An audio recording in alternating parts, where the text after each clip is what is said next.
अंतर्राष्ट्रीय जनजातीय गौरव दिवस पर देश भर में कार्यक्रमों का आयोजन किया गया। इसी कड़ी में प्रदेश में भी विभिन्न कार्यक्रम आयोजित किए गए और जल, जंगल और जमीन के रक्षक भगवान बिरसा मुंडा की 150वीं जयंती पर उन्हें याद कर श्रद्धांजलि दी गई।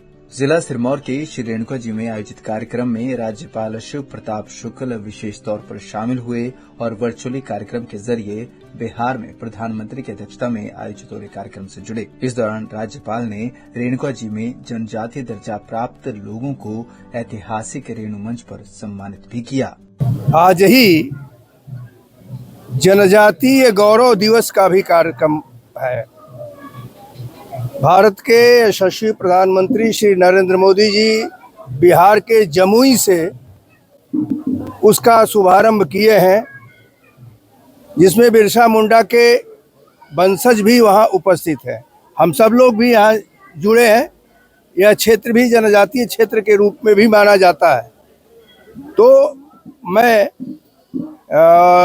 हिमाचल प्रदेश के राज्यपाल होने के नाते सभी ऐसे जनजातीय बंधुओं को आज इसकी शुभकामना देता हूं।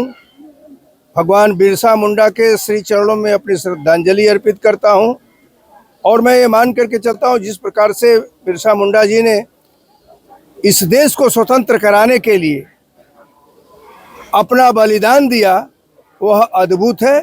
उसके आधार पर ही भारत स्वतंत्र हुआ है।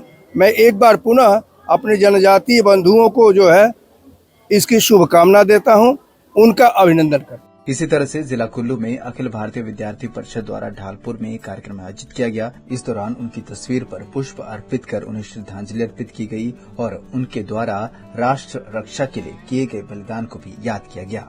आज अखिल भारतीय विद्यार्थी परिषद कुल्लू इकाई द्वारा भगवान बिरसा मुंडा जी की जयंती पर पुष्पांजलि का कार्यक्रम रखा गया। तो जैसा हम देखते हैं, कुल्लू की अन्य जनता ने भी इसमें भाग लिया और पुष्प अर्पित किए। तो बिरसा मुंडा जी को एक स्वतंत्रता नायक माना जाता है, जो कि जनजातीय लोगों के स्वतंत्रता में जिनका हाथ रहा है, जो बहुत ही छोटी आयु में स्वतंत्रता नायक बने। और जैसे हम देखते हैं कि 25 वर्ष की आयु में ही उनका देहांत हो गया, जिन्हें जहर देके मारा गया था।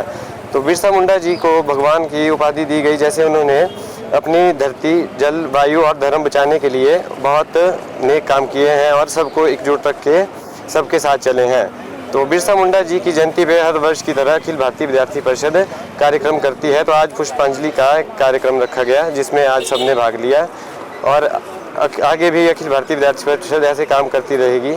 ढालपुर में ही पांगी छात्र कल्याण संघ द्वारा भी भगवान बिरसा मुंडा की तस्वीर पर पुष्पांजलि अर्पित कर उन्हें श्रद्धांजलि दी गई। आदिवासी समाज में आज हमारी पहचान, आज हम जनजातीय लोग इस पर गर्व करते हैं कि मुंडा जैसे लोग जो अल्प आयु में मात्र 25 वर्ष की आयु में उन्होंने अपने प्राण न्योछावर किए। यानी सरदार भगत सिंह से पहले वो एक ऐसे क्रांतिकारी वीर थे जिन्होंने 25 वर्ष की आयु में जनजातीय समाज के लिए अपने प्राण न्योछावर किए। हमें आज उनके प्रति चिन्हों पर चलने की जरूरत है, उनसे प्रेरणा लेने की जरूरत है। और उन पर कुछ महत्वपूर्ण कोर्स थे कि संघर्ष, एकता और शिक्षा से ही अपने अधिकारों की बात की जाती है। बता दें कि बिरसा मुंडा एक प्रमुख भारतीय आदिवासी स्वतंत्रता सेनानी और मुंडा जनजाति के लोक नायक थे। उन्होंने अपने जीवन में आदिवासी समाज के अधिकारों के लिए संघर्ष किया और उन्हें एकजुट किया, जिससे ब्रिटिश शासन को चुनौती मिली। बिरसा मुंडा को आदिवासी समाज में भगवान के रूप में पूजा जाता है। उनकी जयंती 15 नवंबर को हर साल मनाई जाती है और यह दिन आदिवासियों के लिए विशेष महत्व रखता है। पंजाब केसरी टीवी के लिए नाहन से विनीता शर्मा के साथ कुल्लू से मनविंदर अरोड़ा की रिपोर्ट।